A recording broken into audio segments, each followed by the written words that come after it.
BC reservation బిల్లుకు చట్టబద్ధత కల్పించాలని కోరారు మాజీ మంత్రి తలసాని శ్రీనివాస్ యాదవ్. అసెంబ్లీ బిల్లు ఆమోదించి ప్రభుత్వం చేతులు దులుపుకుందని, రిజర్వేషన్స్ తేలాకే స్థానిక సంస్థల ఎన్నికలు నిర్వహించాలని డిమాండ్ చేశారు. కాంగ్రెస్ కంటే ముందే కేసీఆర్ ప్రభుత్వం కేంద్రానికి బిల్లును పంపినట్టు గుర్తు చేశారు. పార్టీల వారీగా రిజర్వేషన్లను తాము అంగీకరించమన్నారు. రిజర్వేషన్ పెంపు కోసం ఎంతో కాలం నుంచి బీసీ వర్గాలు ఎదురు చూస్తున్నాయని, చట్టబద్ధత వచ్చే వరకు ఎన్నికలు నిలిపివేయాలని సూచించారు.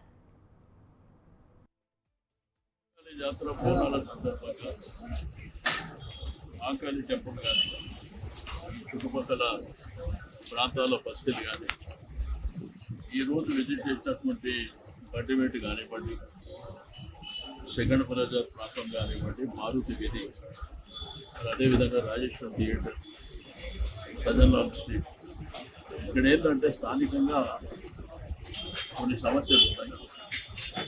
ఆ సమస్యలు ఏంటంటే కొన్ని రోడ్లు కావచ్చు, సిగరెట్ కావచ్చు, స్టామాటలు కావచ్చు, ఇక్కడ ప్రజలు కూడా చాలా ఇబ్బందులు పడుతున్నటువంటి సందర్భాలు పురస్కరించుకొని విజిట్ చేయడానికి అధికారులు కూడా వీలైనంత తొందరలో శాంక్షన్ చేసి ఆ సమస్యల పరిష్కారం చేపట్టడం. బోనాల సందర్భంగా నిన్న కూడా మీరు చూసాం ఆల్రెడీ